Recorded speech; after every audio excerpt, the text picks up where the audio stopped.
अच्छा, नमस्कार दोस्तों, मैं जगदेव एक बार फिर से आप सबकी सेवा में सादर उपस्थित हूँ। आशा करता हूँ आप सब जहाँ भी होंगे मस्त होंगे, आपकी पढ़ाई लिखाई भी एकदम ज़बरदस्त तरीके से चल रही होगी। बाकी आप सबको पता होगा कि हम आपके सामने प्रीवियस ईयर्स प्रश्न पत्रों का एक सीरीज लेकर चल रहे हैं। तो आइए उसी के संदर्भ में उसी क्रम को आगे बढ़ाते हुए हम आगे बात करते हैं। आज कुछ और प्रश्न मैं आपके सामने लाया हूँ। आइए हम अपने क्लास का आगाज़ करते हैं, लेकिन इससे पहले हम आपसे दो रिक्वेस्ट करना चाहेंगे। पहला रिक्वेस्ट तो ये होगा दोस्तों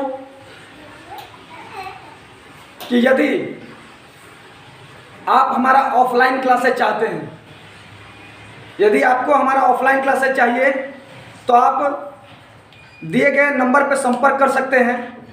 और ज़्यादा जानकारी के लिए मैं आपको बता दूं कि हमारा दो ब्रांच है। पहला ब्रांच है शार्प स्टडी सेंटर गो, जो हमारा बड़ा ब्रांच है, नाम है sharp study centre go.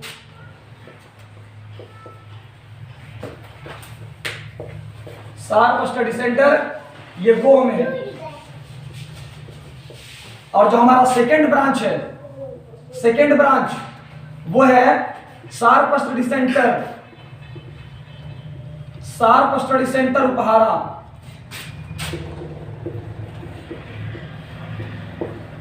Sharp study centre उपहारा। इन दोनों में से किसी भी इंस्टीट्यूट में आप हमारा ऑफलाइन क्लासेस ले सकते हैं। बाकी यदि आपकी कोई विशेष क्वायरी हो तो आप इस नंबर पे कांटेक्ट कर सकते हैं। जो हमारा पहला नंबर है वो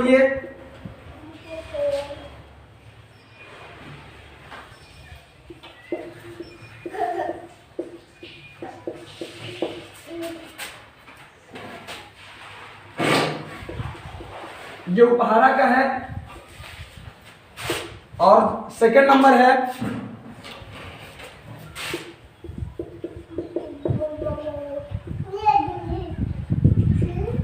9771738947।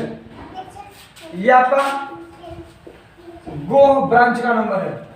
आप विशेष क्वायरी के लिए इन दोनों नंबरों पे कांटेक्ट कर सकते हैं, जिससे कि आपकी समस्याएं दूर हो पाए। चलिए तो हम अपने क्लास को आज शुरू करते हैं। एक बार फिर से आप सबका स्वागत करते हैं हम अपने YouTube channel GS by Jagdev में। तो कहते हैं साथियों कि तू रख हौसला वो मंजर भी आएगा, प्यासे के पास चलकर समंदर भी आएगा। ध्यान दीजिएगा, तू रख हौसला वो मंजर भी आएगा, प्यासे के पास चलकर समंदर भी आएगा।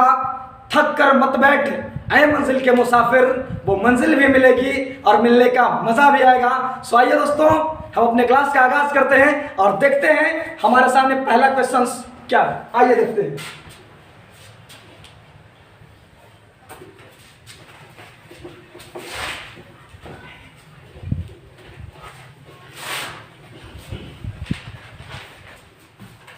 आइए अब हम क्वेश्चंस की तरफ चलते हैं।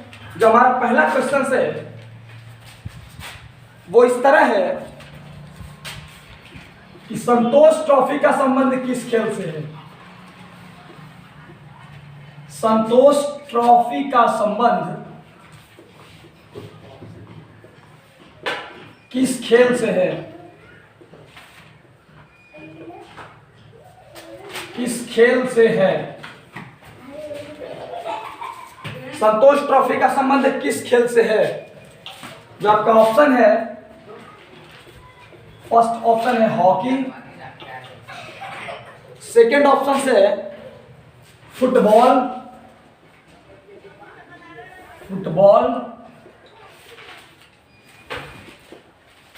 थर्ड नंबर ऑप्शन है क्रिकेट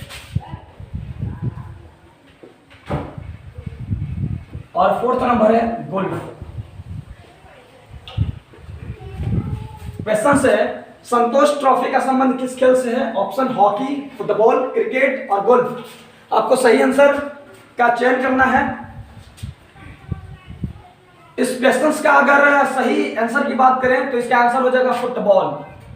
संतोष ट्रॉफी का संबंध फुटबॉल से है। अब आइए हम बात करते हैं कि फुटबॉल से संबंधित और कौन कौन सी ट्रॉफियां हैं और कप हैं। आगे आप नोट करिएगा फुटबॉल। फुटबॉल संतोष ट्रॉफी के अलावा Merdeka cup, Merdeka cup, Subroto cup, Subroto cup, उसके बाद है आपका Durand cup, Durand cup, Ashutosh cup, Ashutosh cup. ये सारे कप जो है फुटबॉल से संबंधित हैं। अगर ए ऑप्शन की बात करें तो है हॉकी। हॉकी से देख लेते हैं। अगर हॉकी की बात करें तो आगा खां कप, आगा खां कप, इस कप का संबंध हॉकी से है। इसके अलावा Nehru cup, Nehru cup, Indira cup, Nehru cup, Indira cup,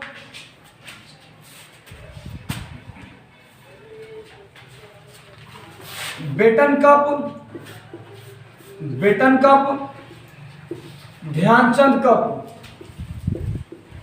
Dhyanchand cup. ये सारे कप हॉकी से संबंधित हैं। Aga Khan cup, Nehru cup, Indira cup, Beighton cup, Dhyanchand cup, ये हॉकी से संबंधित कप हैं। आगे देखते हैं क्रिकेट। आगे देखते हैं क्रिकेट। क्रिकेट से संबंधित कौन कौन से कप हैं और कौन कौन से ट्रॉफियां हैं।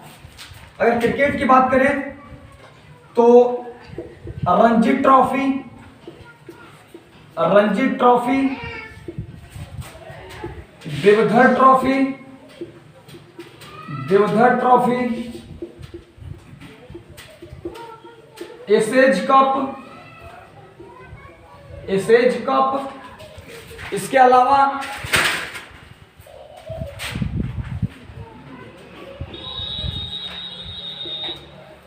दिलीप ट्रॉफी, ईरानी ट्रॉफी,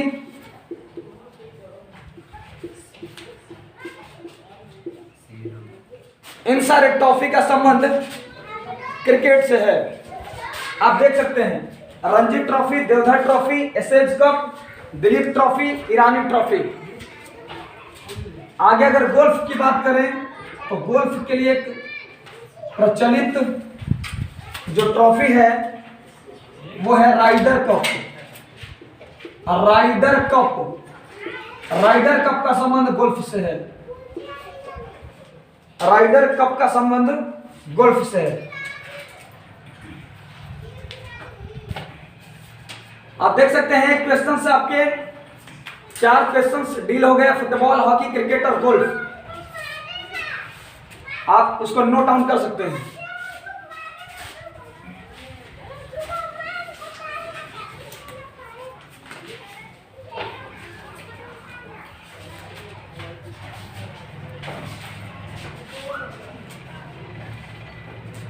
चलिए अब हम बढ़ते हैं नेक्स्ट क्वेश्चंस की तरफ। नेक्स्ट क्वेश्चंस की तरफ आप इसी तरह से हमारा सपोर्ट करते रहिए। आप वीडियो को लास्ट तक देखिएगा जरूर, ताकि पूरी बातें आपको समझ में आए। आपको इस बात का एहसास हो जाएगा कि वाकई में जीएस पढ़ते कैसे हैं, प्रश्नों को कोऑर्डिनेट कैसे किया जाता है। इसी तरह से प्रश्नों को कोऑर्डिनेट करके हम जीएस पढ़ते हैं। ध्यान दीजिएगा। चलिए चलते हैं अगले क्वेश्चंस की तरफ। सेकंड है, उकाई परियोजना किस नदी पर है? उकाई परियोजना किस नदी पर है? उकाई परियोजना किस नदी पर है? उकाई परियोजना किस नदी पर है? उकाई परियोजना किस नदी पर है? ऑप्शन है झेलम, सतलज, रावी और ताप्ती। झेलम, सतलज, रावी और ताप्ती। उकाई परियोजना किस नदी पर है? झेलम, सतलज, रावी और ताप्ती। अगर सही आंसर की बात करें तो इसका आंसर हो जाएगा ताप्ती नदी। उकाई परियोजना ताप्ती नदी पर है। अब आइए देखते हैं कि उकाई परियोजना ताप्ती नदी पर है। कहां में है? सूरत में। ध्यान दीजिएगा, उकाई परियोजना ताप्ती नदी पर स्थित है, सूरत में है। अगर झेलम की बात करें, अगर हम झेलम की बात करें तो झेलम नदी पर है तुलबुल परियोजना। तुलबुल परियोजना झेलम नदी पर। तुलबुल परियोजना झेलम नदी पर। सतलज की बात करें, सतलज की बात करें तो आप जानते होंगे भारत का सबसे ऊंचा बांध भाखड़ा नांगल बांध। भाखड़ा नांगल बांध ये पंजाब में है, सतलज नदी पे। ध्यान दीजिएगा। वहीं अगर हम रावी की बात करें तो थीन बांध रावी नदी पे है। थीन बांध रावी नदी पे है। थीन बांध रावी नदी।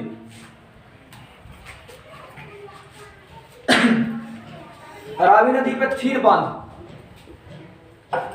इसके अलावा महानदी पर है भारत का सबसे लंबा बांध, जिसे कहते हैं हीराकुंड बांध। हीराकुंड बांध महानदी पर है और ये उड़ीसा में है।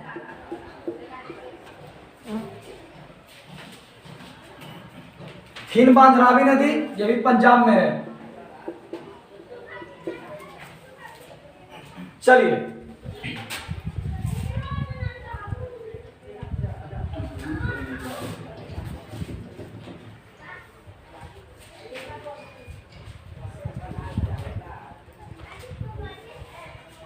तो आप देख सकते हैं चारों ऑप्शंस को मैंने डील कर दिया। झेलम नदी पे आप देखेंगे तुलबुल परियोजना, सतलज पे भाखड़ा नांगल बांध पंजाब में, रावी नदी पे थीन बांध जो कि पंजाब में है, और महानदी पर भारत का सबसे लंबा बांध हीराकुंड बांध। फटाफट नोट करिए। हाँ, इसके अलावे एक और जो इंपॉर्टेंट है वो मैं आपको बता देता हूं। चंबल नदी, इसको भी नोट करिएगा। चंबल नदी जवाहर सागर, जवाहर सागर परियोजना, जवाहर सागर परियोजना, राणा प्रताप सागर परियोजना, राणा प्रताप सागर परियोजना, राणा प्रताप सागर परियोजना एवं गांधी सागर परियोजना। गांधी सागर परियोजना ये भी कई बार विगत परीक्षाओं में पूछे गए हैं। गांधी सागर परियोजना, गांधी सागर परियोजना चंबल नदी पे, जवाहर सागर, राणा प्रताप सागर और गांधी सागर। नोट करिएगा।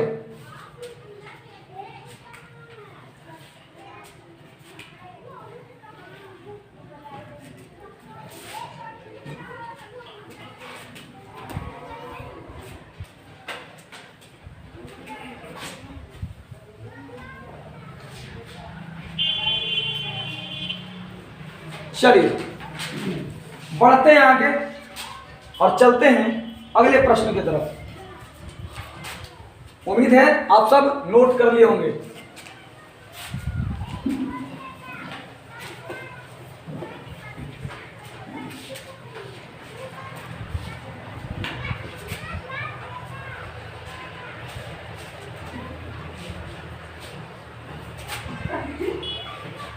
चलिए बढ़ते हैं अगले प्रश्न की तरफ। हमारा जो तीसरा नंबर क्वेश्चन है वो ये कि सरस्वती सम्मान किस क्षेत्र में दिया जाता है। सरस्वती सम्मान, सरस्वती सम्मान, सरस्वती सम्मान किस क्षेत्र में दिया जाता है, किस क्षेत्र में दिया जाता है, किस क्षेत्र में दिया जाता है, सरस्वती सम्मान किस क्षेत्र में दिया जाता है। तो विकल्प देख लेते हैं। खेलकूद,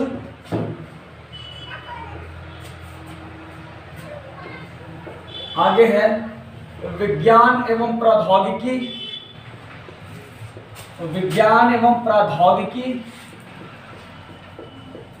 विज्ञान एवं प्रौद्योगिकी। थर्ड नंबर है साहित्य,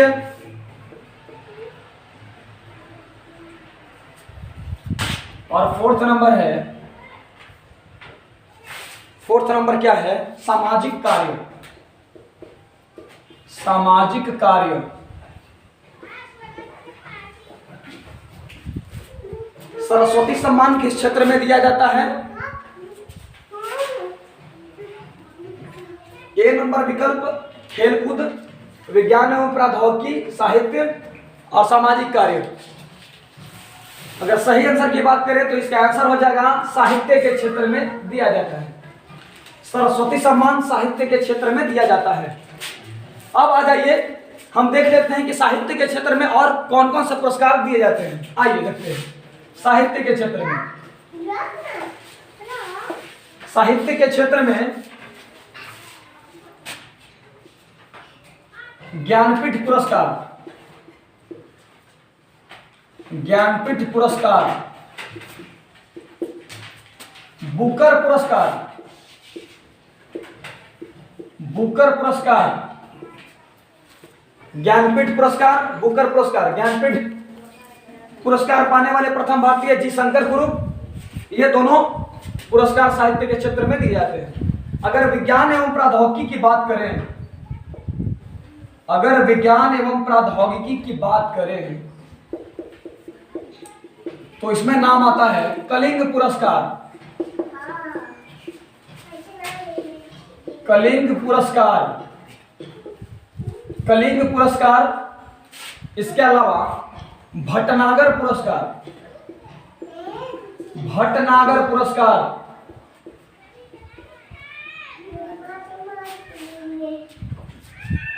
भटनागर पुरस्कार, ये विज्ञान एवं प्रौद्योगिकी के क्षेत्र में दिए जाते हैं। आगे हम देखते हैं खेलकूद, खेलकूद, खेलकूद इस क्षेत्र का सबसे बड़ा जो अवार्ड है, जो सबसे महत्वपूर्ण अवार्ड है वो है Arjun award, Arjun award. Arjun award खेलकूद के क्षेत्र में खिलाड़ियों को दिया जाता है। सामाजिक कार्य की बात करें, सामाजिक कार्य की बात करें तो आप जानते होंगे कि कला, विज्ञान, चिकित्सा और सामाजिक कार्य के लिए भारत रत्न अवार्ड दिया जाता है। भारत रत्न अवार्ड, भारत रत्न पुरस्कार जो कि भारत का सर्वोच्च पुरस्कार है। भारत रत्न पुरस्कार कला, विज्ञान, साहित्य एवं समाज सेवा के क्षेत्र में दिया जाने वाला भारत का सबसे बड़ा पुरस्कार भारत रत्न पुरस्कार। चलिए अब थोड़ा सा ये भी देख ले कि भारत रत्न पुरस्कार की शुरुआत कब हुई। 1954 ईस्वी से यह पुरस्कार दिया जाता है। अर्जुन अवार्ड की बात करें तो 1961 ईस्वी से दिया जाता है अर्जुन अवार्ड। अगर कलिंग पुरस्कार की बात करें तो कलिंग पुरस्कार दिया जाता है 1952 ईस्वी से। 1952 ईस्वी से कलिंग पुरस्कार। भटनागर पुरस्कार, भटनागर पुरस्कार 1957-58 से, आप इसको नोट कर लीजिएगा। 1957-58। भटनागर पुरस्कार। और यदि ज्ञानपीठ पुरस्कार की बात किया जाए तो ये 1965 से दिया जाता है। बुकर पुरस्कार 1969 ईस्वी से दिया जाता है। ज्ञानपीठ पुरस्कार 1965 ईस्वी से, बुकर पुरस्कार 1969 ईस्वी से, कलिंग पुरस्कार 1952 ईस्वी से, भटनागर पुरस्कार 1957-58, खेलकूद से संबंधित अवार्ड अर्जुन अवार्ड जो कि 1961 ईस्वी से प्रदान किया जाता है, भारत रत्न अवार्ड 1954 ईस्वी से। इसके अलावा एक और नाम आता है सरकारी जन सेवा के क्षेत्र में। सरकारी जन सेवा यह है मैग्सेसे पुरस्कार। मैग्सेसे पुरस्कार 1957 ईस्वी से दिया जाता है। मैग्सेसे पुरस्कार 1957 से दिया जाता है सरकारी जन सेवा के क्षेत्र में। चलिए, तो आप इसको नोट डाउन करेंगे।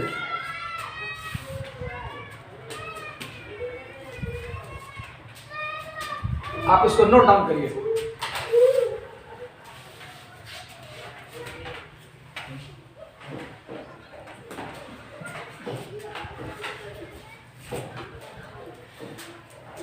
चलिए, उम्मीद करते हैं आपने कर लिया होगा। बढ़ते हैं आगे, अगर आपकी इजाजत हो तो बढ़े आगे। Yes sir. चलिए ठीक है।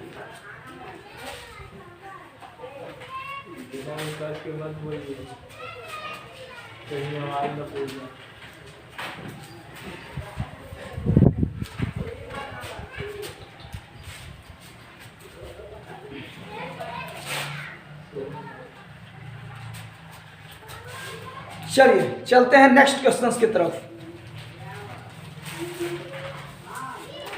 अगला क्वेश्चन है दोस्तों, पंचशील किन देशों के बीच की समझौता है? 4th नंबर क्वेश्चन से है कि पंचशील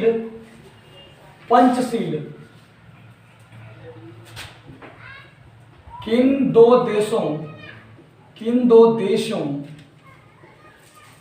के बीच की समझौता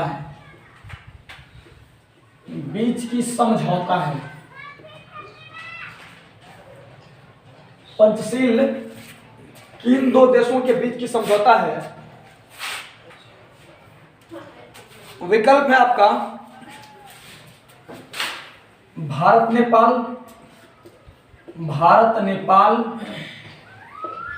भारत पाक,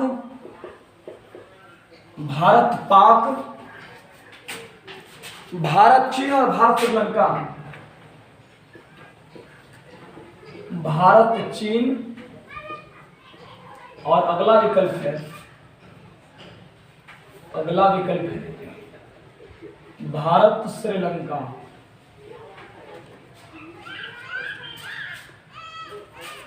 भारत नेपाल, भारत पाक, भारत चीन और भारत श्रीलंका। पंचशील किन दो देशों के बीच की समझौता है? अगर सही आंसर की बात करें तो इसका सही आंसर हो जाएगा भारत चीन। भारत चीन के बीच की समझौता है पंचशील समझौता। अब आइए देखते हैं कि पंचशील समझौता आखिर भारत और चीन के बीच हुई कब। तो पंचशील समझौता लिखेंगे, पंचशील समझौता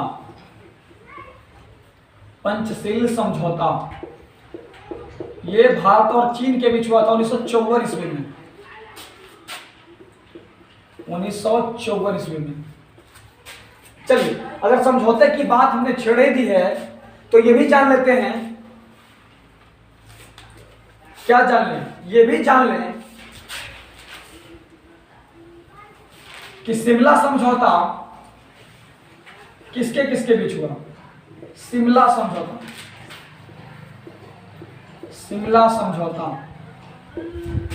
1972 में हुआ था भारत और पाक के बीच। नोट करिएगा, भारत पाकिस्तान के बीच हुआ था। बांग्लादेश के बंटवारे के बाद शिमला समझौता 1972 ईस्वी, भारत पाक के बीच। एक और समझौते का नाम आता है ताशकंद समझौता। ताशकंद समझौता, ताशकंद समझौता यह हुआ है आपका 1966 ईस्वी में। 1966 ईस्वी में भारतीय प्रधानमंत्री लाल बहादुर शास्त्री और पाकिस्तान के प्रधानमंत्री जुल्फिकार अली भुट्टो के बीच भारत पाक, लिखिएगा भारत पाक ताशकंद समझौता, भारत पाक।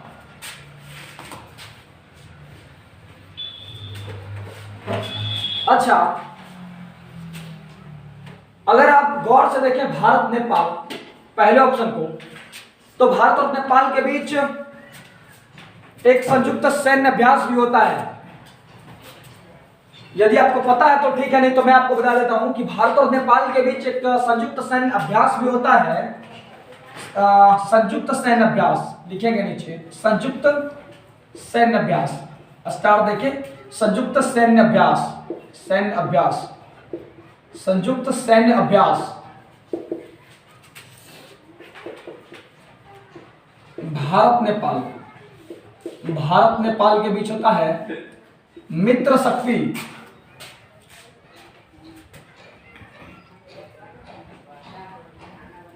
भारत नेपाल के बीच होता है, भारत नेपाल के बीच होता है मित्र शक्ति।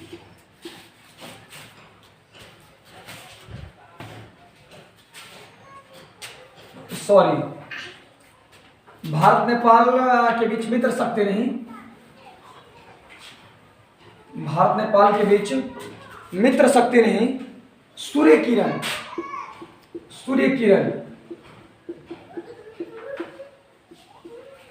सूर्य किरण भारत नेपाल, सूर्य किरण भारत नेपाल।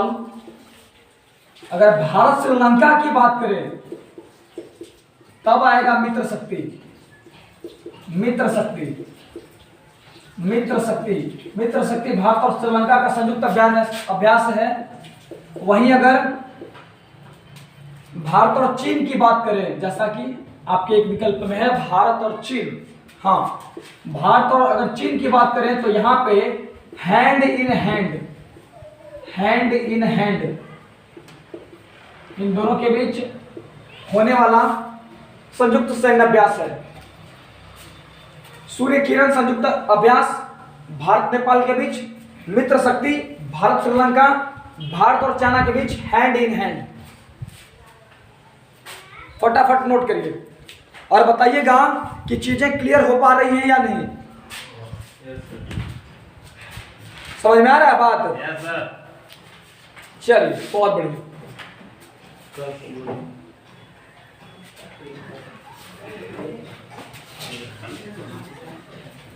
फटाफट नोट करिए, बढ़ते हैं आगे, बढ़ते हैं आगे अगले प्रश्न की तरफ।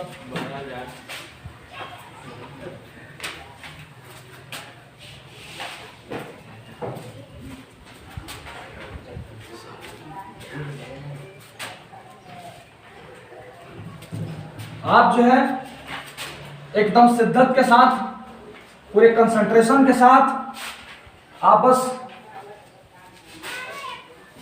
हमारे साथ जुड़े रहिए। कुछ ही दिनों में आप देखेंगे कि आपके अंदर जीएस के प्रति एक नए ऊर्जा का संचार होना शुरू हो जाएगा। आइए देखते हैं, नेक्स्ट क्वेश्चन की तरफ आपको ले चलते हैं। अगला क्वेश्चन है 5 नंबर क्वेश्चन कि पृथक निर्वाचन पद्धति, पृथक निर्वाचन पद्धति, पृथक निर्वाचन पद्धति की शुरुआत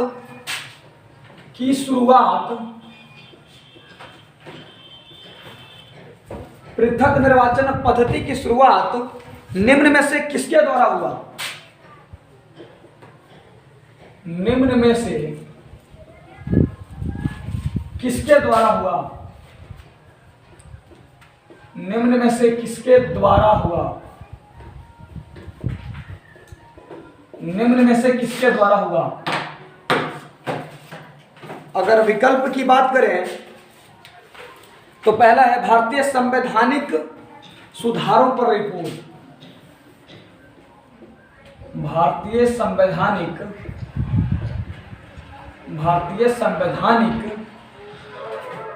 सुधारों पर रिपोर्ट।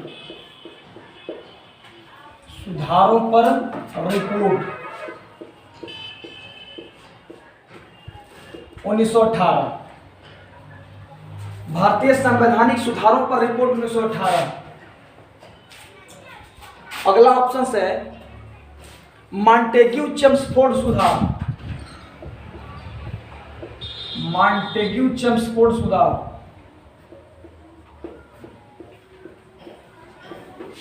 मॉन्टेग्यू चेम्सफोर्ड सुधार। मॉन्टेग्यू चेम्सफोर्ड सुधार। मार्ले मिंटो सुधार। मार्ले मिंटो सुधार। और अगला विकल्प जो है आपके सामने 1935 ईस्वी का भारत शासन अधिनियम। 1935 ईस्वी का भारत शासन अधिनियम। भारत शासन अधिनियम 1935 ईस्वी का भारत शासन अधिनियम। एक बार पुनः प्रश्न को पढ़िएगा। पृथक निर्वाचन पद्धति की शुरुआत निम्न में से किसके द्वारा हुआ? भारतीय संवैधानिक सुधारों पर रिपोर्ट 1918, मॉन्टेग्यू चेम्सफोर्ड सुधार, मार्ले मिंटो सुधार, 1935 ईस्वी का भारत शासन अधिनियम। चलिए, पृथक निर्वाचन पद्धति आंसर हो जाएगा मार्ले मिंटो सुधार। मार्ले मिंटो सुधार।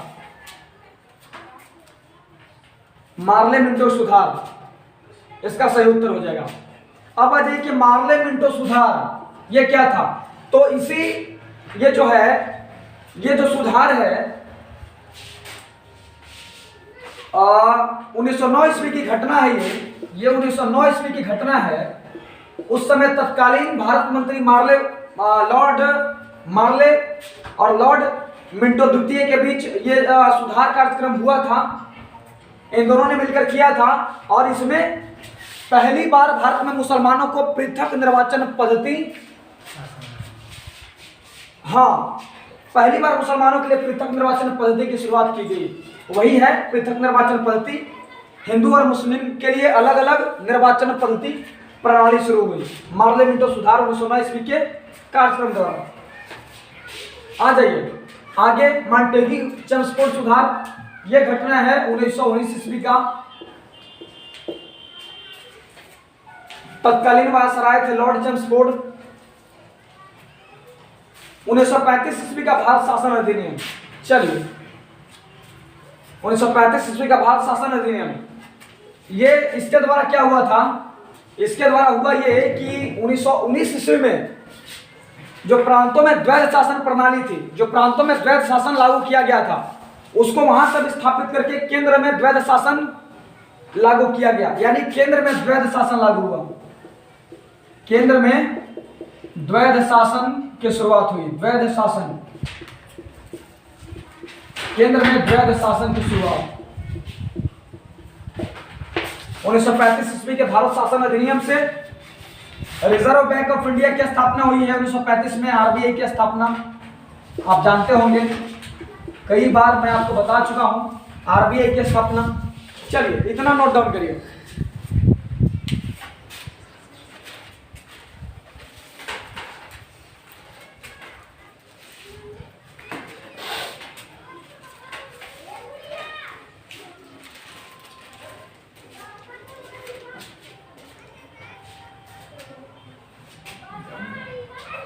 चलिए, बस एकदम लगे रहिए, जुटे रहिए इसी एनर्जी के साथ, शिद्दत के साथ। कहते हैं कि तेरे कामों में लोग तुझे परेशान करेंगे, हो सकता है तेरे अपने ही तुझे बदनाम करेंगे।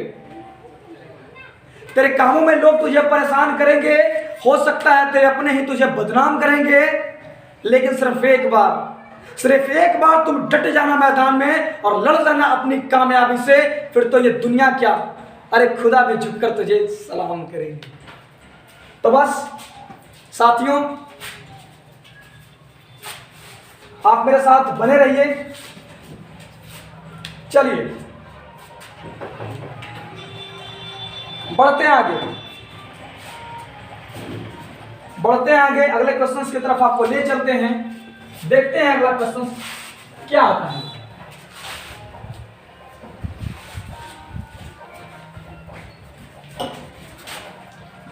देखते हैं अगला क्वेश्चन क्या आता है।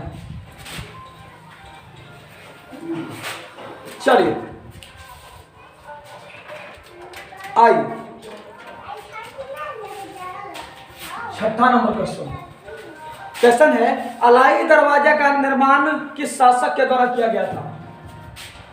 कई बार ये क्वेश्चन आपको प्रैक्टिस सेट में भी मिला होगा। अलाई दरवाजा का निर्माण, ये सब विगत पेपर में सब पूछे गए क्वेश्चन से, ध्यान दीजिएगा। इसलिए हमें बड़ी गंभीरता के साथ इसको जानना आवश्यक है। अलाई दरवाजा का निर्माण किस शासक के द्वारा किया गया था? किस शासक के द्वारा किया गया था? अलाई दरवाजा का निर्माण किस शासक के द्वारा किया गया था?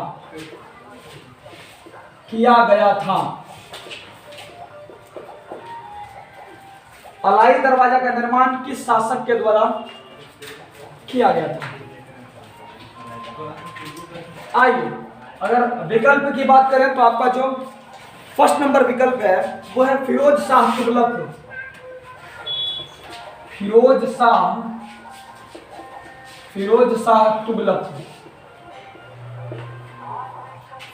शाह तुगलक। नेक्स्ट है कुतुबुद्दीन ऐबक।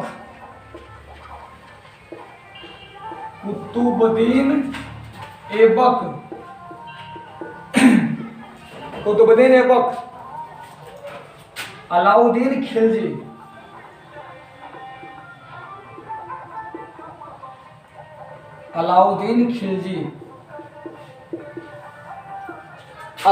खिलजी। और फोर्थ नंबर ऑप्शन है सैयद लोधी।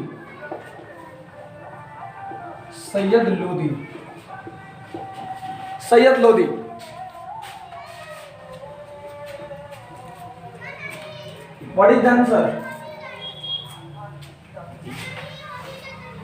अलाउद्दीन खिलजी। ओके, अलाई दरवाजा का निर्माण किस शासक के द्वारा किया गया था? आंसर होगा बहुत बढ़िया, अलाउद्दीन खिलजी के द्वारा अलाई दरवाजा का निर्माण किया गया। इसके अलावा और देखते हैं कि अलाउद्दीन खिलजी ने और किन किन इमारतों का निर्माण करवाया। आइए देखते हैं।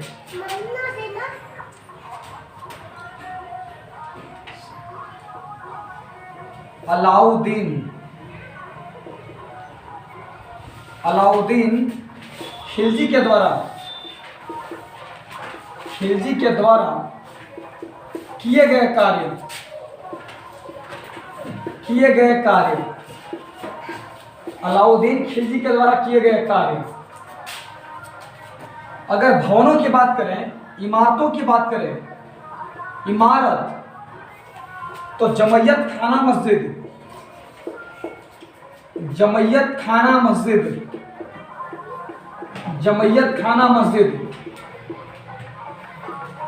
अलाई दरवाजा हो गया। सीरी का किला और एक और है हजार खंभा महल।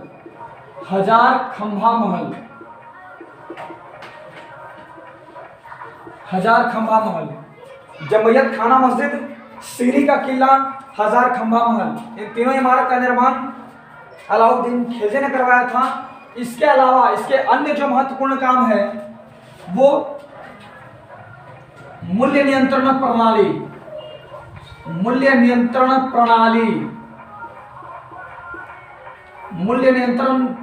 के लिए ये जाना जाता है बादशाह अलाउद्दीन खिलजी।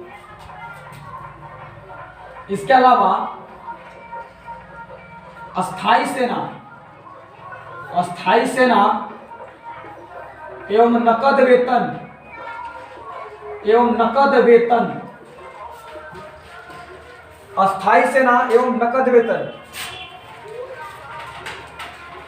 नोट करिएगा। इसके अलावा मूल्य नियंत्रण प्रणाली, अस्थाई सेना एवं नकद वेतन, सैनिकों का हुलिया लिखने, सैनिकों का हुलिया लिखने, सैनिकों का हुलिया लिखने, सैनिकों का हुलिया लिखने एवं घोड़ा दागने की प्रथा की शुरुआत, एवं घोड़ा दागने की प्रथा की शुरुआत, की प्रथा की शुरुआत। चलिए नोट डाउन करिएगा। मैंने विस्तार से चर्चा कर दिया अलाउद्दीन खिलजी के द्वारा किए गए कार्य। इमारत की बात करें तो जमहूरियत थाना मस्जिद, श्री का किला, अलाई दरवाजा और हजार खंभा महल का निर्माण इनके द्वारा किया गया। मूल्य नियंत्रण प्रणाली को गंभीरता के साथ इन्होंने लागू किया। अस्थाई सेना एवं नकद वेतन की नींव रखी, है ना। सैनिकों का हुलिया लिखने एवं घोड़ा दागने की प्रथा की शुरुआत इन्होंने करी।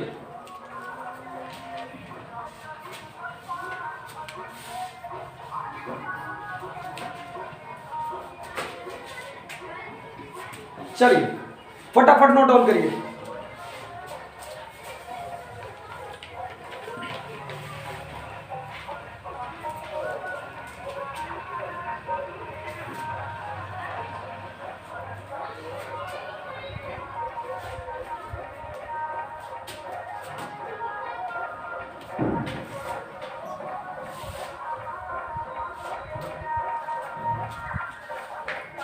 बढ़ते हैं नेक्स्ट क्वेश्चन की तरफ।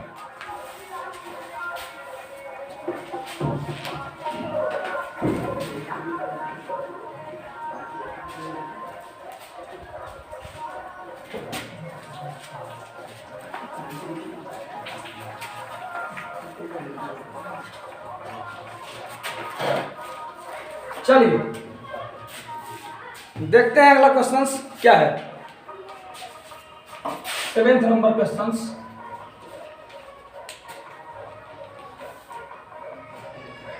7 नंबर क्वेश्चन। एक पौधे पर दूसरा उगने वाला पौधा कहलाता है। एक पौधे पर, एक पौधे पर दूसरा उगने वाला पौधा, दूसरा उगने वाला पौधा, एक पौधे पर दूसरा उगने वाला पौधा कहलाता है।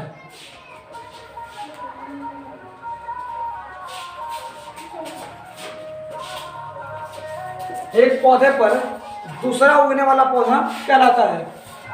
अगर ऑप्शंस की बात करें तो आप देख सकते हैं, पहला ऑप्शंस आपके सामने है जलोदभिद,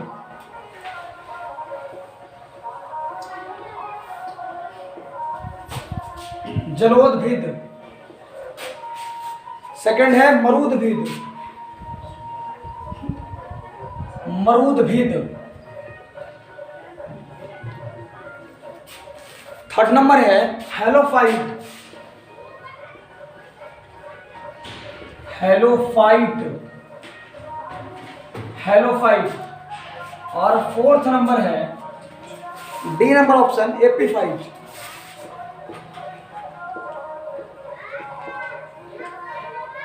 एपीफाइट। चलिए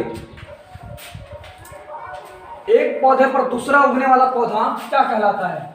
ऑप्शंस आपके सामने है जलोदभिद, मरूदभिद, हेलोफाइट, एपीफाइट। अगर सही आंसर की बात करें तो आपका आंसर हो जाएगा एपीफाइट। एपीफाइट। एक पौधे पर दूसरा उगने वाला पौधा एपीफाइट कहलाता है। चलिए आइए और कुछ पौधे के प्रकार को हम देखते हैं। हेलोफाइट लिखिएगा, हेलोफाइट, हेलोफाइट। अगर हेलोफाइट की बात करें तो नमकीन मिट्टी में उगने वाले पौधे हेलोफाइट कहलाते हैं। नमकीन मिट्टी में उगने वाले पौधे, नमकीन मिट्टी या क्षारीय मृदा कहीं कहीं दे देता है, नमकीन मिट्टी या क्षारीय मृदा में, नमकीन मिट्टी या क्षारीय मृदा में उगने वाले पौधे, उगने वाले पौधे, इनको हेलोफाइट कहते हैं। हाइड्रोफाइट, हाइड्रोफाइट, हाइड्रोफाइट, हाइड्रोफाइट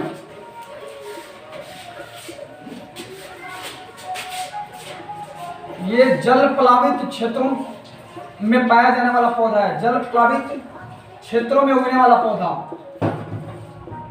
जल प्लावित क्षेत्रों में उगने वाला पौधा, उगने वाला पौधा, जल प्लावित क्षेत्रों में उगने वाला पौधा हाइड्रोफाइट। इसके अलावा जेरोफाइट, जेरोफाइट ये क्या है भाई? मरुस्थलीय मृदा में उगने वाला पौधा। ध्यान रखिएगा दोस्तों, ये क्वेश्चंस बार बार रिपीटेड होता है, इसलिए मैं आपको बता रहा हूं। जेरोफाइट मरुस्थलीय मृदा में उगने वाला पौधा, मरुस्थलीय मृदा में उगने वाला पौधा।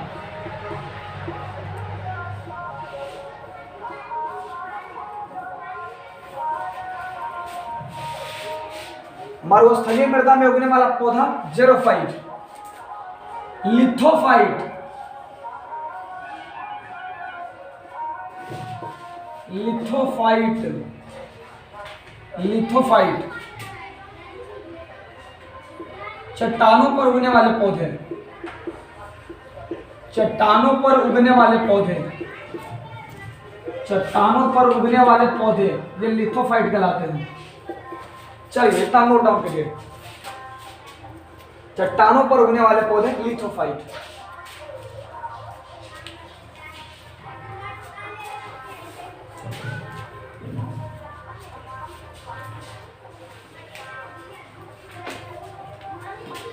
हेलोफाइट क्षारीय मृदा में उगने वाले पौधे, हाइड्रोफाइट जल जनित क्षेत्रों में उगने वाला पौधा, जेरोफाइट मरुस्थलीय मृदा में उगने वाले पौधे, और लिथोफाइट चट्टानों पर उगने वाले पौधे। हो गया? बढ़े आगे? आपकी इजाजत है सर? आप लोग बोल नहीं रहे हैं। यस सर, बढ़ सकते हैं। चलिए ठीक है, बाद में।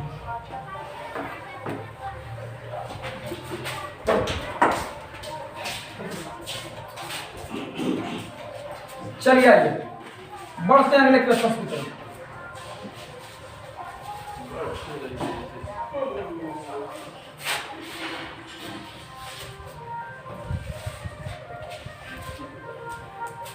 आगे क्वेश्चन है, देखिए न्यूमेरिकल क्वेश्चन है, तरंग चैप्टर का क्वेश्चन इस प्रकार है। 8वां नंबर प्रश्न, एक तरंग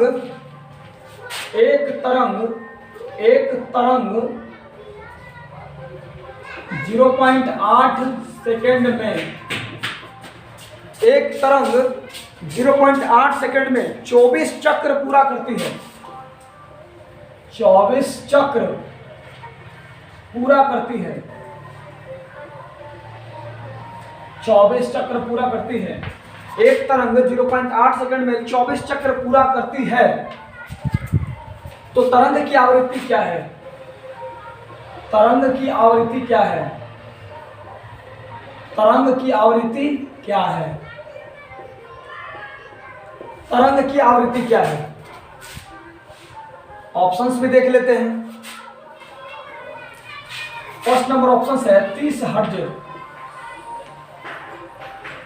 आगे है 24 हर्ट्ज, 24 हर्ट्ज, 12 हर्ट्ज और 8 हर्ट्ज। चलिए, एक तरंग 0.8 सेकंड में 24 चक्र पूरा करती है, तरंग की आवृत्ति क्या है? चलिए दोस्तों, ये क्वेश्चन तभी आप डील कर पाएंगे जब आपको पता होगा कि आवृत्ति क्या है और आवृत्ति बराबर फॉर्मूला क्या होता है? चलिए आइए, मैंने आपको बताया भी है। आवृत्ति बराबर एक फॉर्मूला दोलन बटे समय। आवृत्ति बराबर दोलन बटे समय। दोलन रहे, कंपन भी रह सकता है, और यहां पर चक्र दिया है। बात वही है, दोलन कंपन चक्र। आवृत्ति बराबर क्या? आवृत्ति बराबर दोलन बटे टाइम, समय। दोलन कहीं कंपन देता है, चक्र देता है, उससे घबराने की जरूरत नहीं है।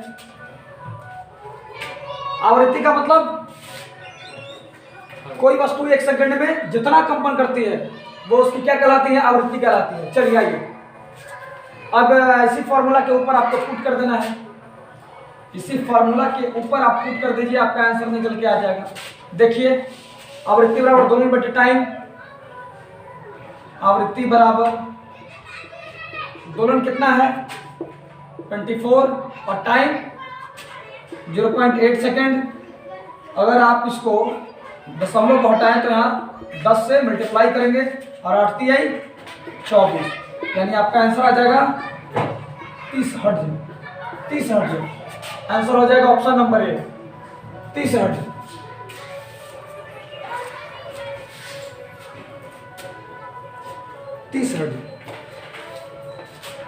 आवृत्ति हो जाएगा 30 हर्ट्ज।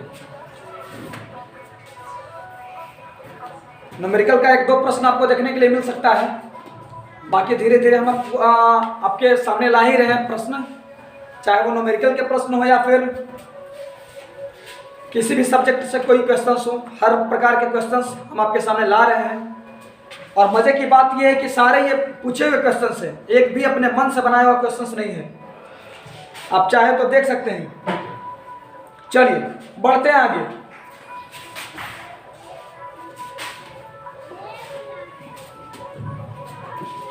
बढ़ते हैं आगे।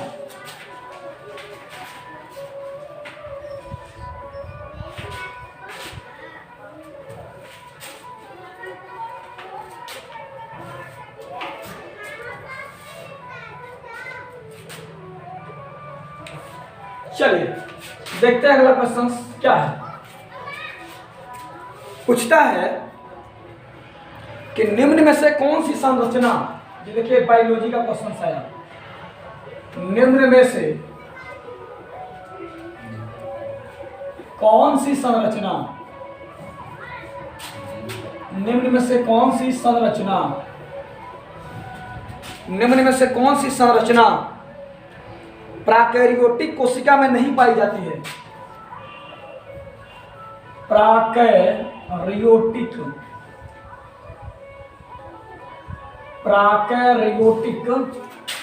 कोशिका में नहीं पाई जाती है। कोशिका में नहीं पाई जाती है, नहीं पाई जाती है। निम्न में से कौन सी संरचना प्राकैरियोटिक कोशिका में नहीं पाई जाती है? विकल्प देख लें।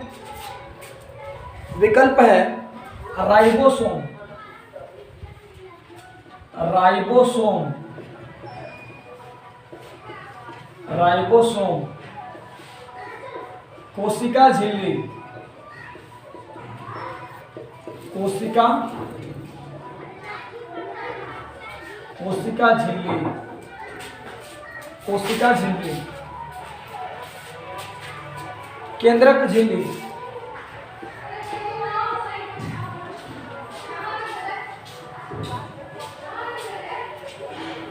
केंद्रक झिल्ली,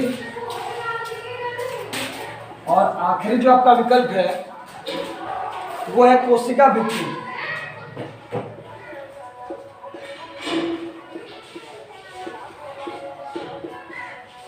कोशिका भित्ति। चलिए आपको आंसर बताना है, निम्न में से कौन सी संरचना प्राकैरियोटिक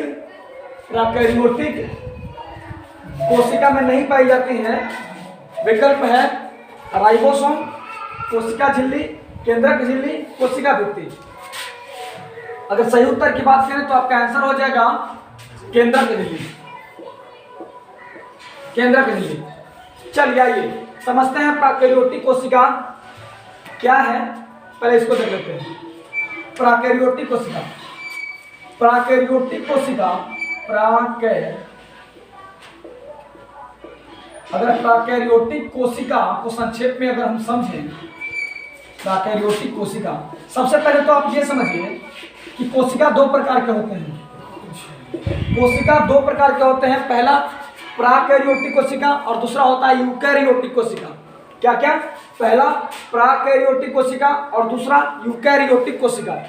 अगर प्रोकैरियोटिक कोशिका की बात करें तो ये अविकसित कोशिका होती है। अविकसित कोशिका ये होती है अविकसित कोशिका, जिसमें केंद्रक नाम की कोई चीज नहीं पाई जाती है। केंद्रक अनुपस्थित, केंद्रक अनुपस्थित, हिस्टोन प्रोटीन का निर्माण नहीं होता। अनुपस्थित, केंद्रक अनुपस्थित, केंद्रिका भी अनुपस्थित होती है। केंद्रिका भी अनुपस्थित होती है। केंद्रिका अनुपस्थित, केंद्रिका अनुपस्थित, हिस्टोन प्रोटीन का निर्माण नहीं होता, जिसके कारण क्रोमैटिन नहीं बन पाता। चलिए, ये जो कोशिका है अविकसित कोशिका है, और ये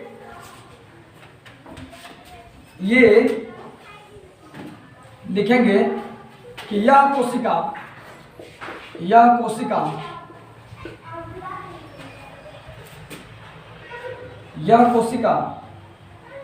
जीवाणुओं एवं नील हरित शैवालों में पाया जाता है। यह कोशिका जीवाणुओं एवं नील हरित शैवालों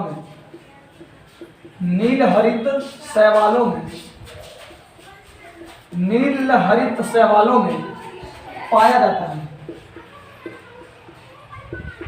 प्रोकैरियोटिक कोशिका जीवाणुओं एवं नील हरित शैवालों में पाया जाता है, जबकि अगर यूकैरियोटिक कोशिका की बात किया जाए, यूकैरियोटिक कोशिका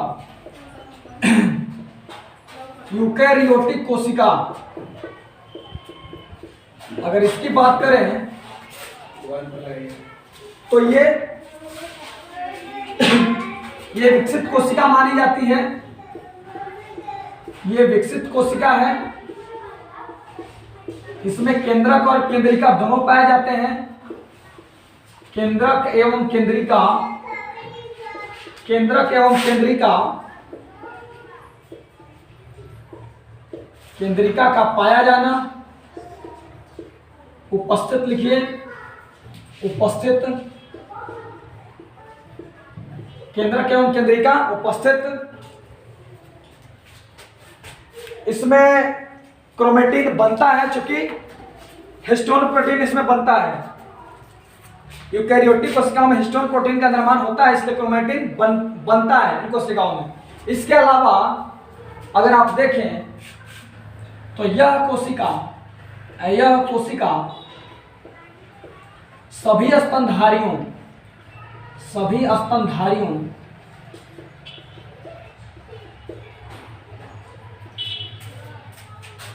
पक्षियों एवं उभयचर वर्ग के प्राणियों में पाया जाता है।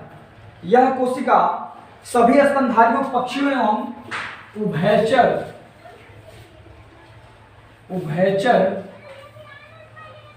उभयचर जो कि जल और थल दोनों पर रह सकते हैं, उभयचर प्राणियों में पाया जाता है। उभयचर प्राणियों में पाया जाता है। यह कोशिका सभी स्तनधारियों, पक्षियों एवं उभयचर प्राणियों में पाया जाता है। चलिए,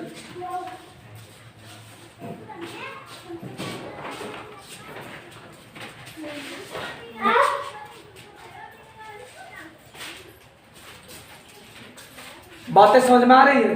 यस सर। चलिए ठीक है, नोट डाउन करिए फटाफट।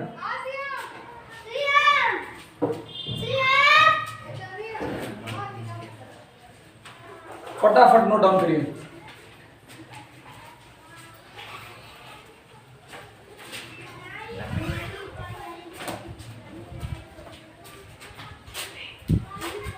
चलिए, अगर आपकी इजाजत हो तो हम इसको इरेज करें, मिटाएं।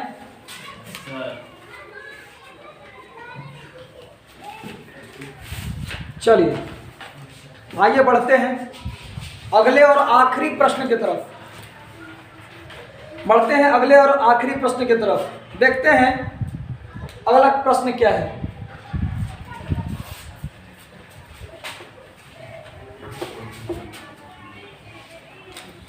देखते हैं अगला प्रश्न क्या है।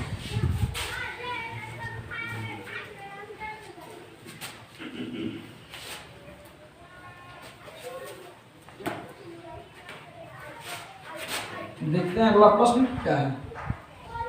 आइए प्रश्न है वह तरल वह तरल वह तरल वह तरल जो ऑक्सीकारक जो ऑक्सीकारक जो ऑक्सीकारक वह तरल जो ऑक्सीकारक एवं अवकारक वह तरल जो ऑक्सीकारक एवं अवकारक दोनों की तरह कार्य करता है, दोनों की तरह कार्य करता है। वह तरल जो ऑक्सीकारक एवं अवकारक दोनों की तरह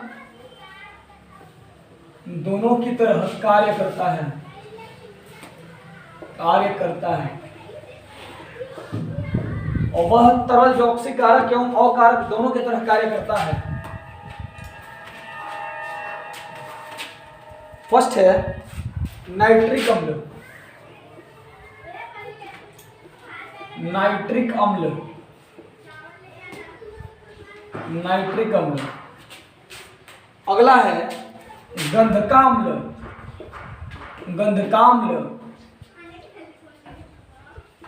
थर्ड है Cl और फोर्थ है हाइड्रोजन पेरोक्साइड।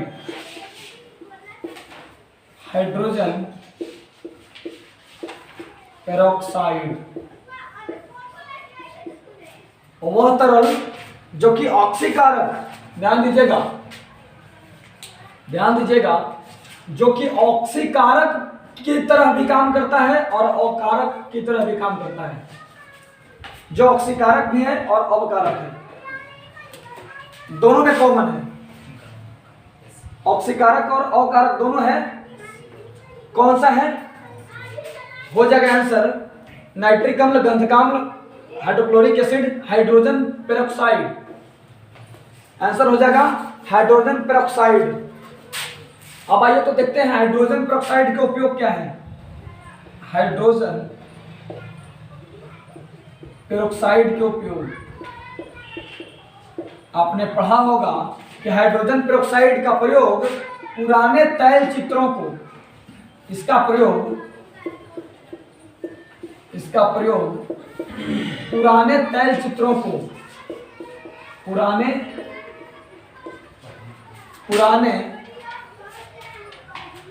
तैल चित्रों को फिर से उभारने में किया जाता है। फिर से उभारने में किया जाता है।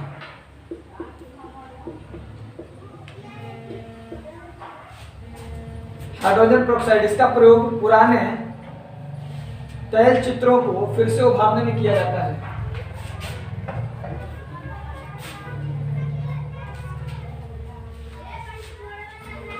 पुराने तैल चित्रों को फिर से उभारने में किया जाता है। चलिए नाइट्रिक एसिड की बात करें। नाइट्रिक एसिड सोना एवं चांदी के शुद्धिकरण में, नाइट्रिक अम्ल का प्रयोग सोना एवं चांदी के शुद्धिकरण में, सोना एवं चांदी के शुद्धिकरण में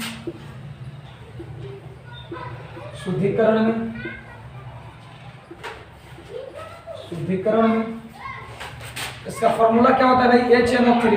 ध्यान दीजिएगा, HNO3 नाइट्रिक अम्ल। सोना एवं चांदी के शुद्धिकरण में गंधकाम्ल, गंधकाम्ल जिसको हम लोग का राजा बोलते हैं, गंधकाम्ल,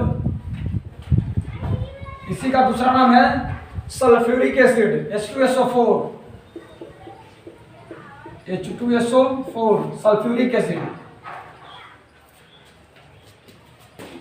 विद्युत बैटरियों में, रासायनिक बैटरियों में, रासायनिक और विद्युत, विद्युत ही लिखिए, विद्युत बैटरियों में, विद्युत बैटरियों में गंधकाम्ल, विद्युत बैटरियों में इसका प्रयोग किया जाता है। H2SO4 का, सल्फ्यूरिक एसिड का। हाइड्रोक्लोरिक अम्ल का उपयोग तो आप जानते ही होंगे, पेट में भोजन को पचाने में, पेट में भोजन को पचाने में, भोजन को पचाने में, पेट में भोजन को पचाने में हाइड्रोक्लोरिक अम्ल।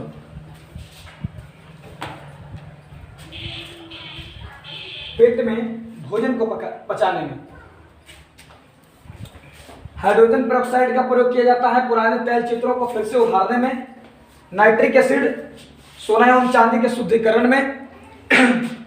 गंधकाम्ल जिसको बोलते हैं सल्फ्यूरिक एसिड विद्युत बैटरियों में। और हाइड्रोक्लोरिक अम्ल, हाइड्रोक्लोरिक एसिड पेट में भोजन को पचाने में। तो साथियों, मैंने आज आपके बीच डिस्कस किया फिर से 10 प्रश्नों का एक सीरीज है, और हमें लगता है कि चीज़ें आपको बेहतर तरीके से समझ में आई होंगी। और मैं कहना तो नहीं चाहता, लेकिन कहे बिना रह भी नहीं सकता कि यदि हमारी मेहनत आपको पसंद आती है, यदि हमारे काम आपको अच्छे लगते हैं, तो प्लीज़ आप हमारे चैनल को सब्सक्राइब जरूर करें और बेल आइकन को भी जरूर प्रेस करें। और साथियों, एक चीज और मैं आपको बताना चाहूंगा कि हमारे YouTube चैनल के माध्यम से तो आप जीएस पढ़ ही रहे हैं, जीएस का फायदा आपको मिल ही रहा है, लेकिन शार्प स्टडी सेंटर का एक दूसरा चैनल है, हमारा एक दूसरा चैनल है। उस चैनल का नाम है शार्प स्टडी सेंटर। यदि आप मैथ में कमजोर हैं, यदि आप मैथ में अच्छा करना चाहते हैं, यदि आप भी चाहते हैं मैथ का बादशाह बनना, तो वहां पर एक मैथ के बादशाह टीचर आपको पढ़ाते हैं। चैनल का नाम है sharp study centre, sharp study centre, sharp study centre go, sharp study centre go, sharp study centre go. यहाँ पर हमारे सूरज सर, जो कि मैथमेटिक्स के बहुत बड़े जानकार हैं, हमारे डायरेक्टर हैं, यहाँ पे मैथमेटिक्स पढ़ाते हैं आप लोग को। तो हम चाहेंगे कि यदि आप मैथ पढ़ना चाहते हैं तो आपके लिए एक बेहतर विकल्प है, आप इस चैनल पर जाएं, शार्प स्टडी सेंटर गो के चैनल पर जाएं और आप वहां से मैथ का मजा ले सकते हैं। इसका लिंक मैं अपने वीडियो के डिस्क्रिप्शन में आपको दे दूंगा, जहां पर जाकर आप इस चैनल पर पहुंच सकते हैं। तो बाकी साथियों, इन्हीं सारी बातों के साथ मैं फिर से आज आपसे विदा लेता हूं। बहुत बहुत धन्यवाद जो कि आपने मेरे साथ आपने अपना कीमती समय व्यतीत किया, बहुत बहुत शुक्रिया। फिर कल हम आपसे मिलेंगे एक नई सुबह के साथ। तब तक के लिए best of luck. So thank you so much.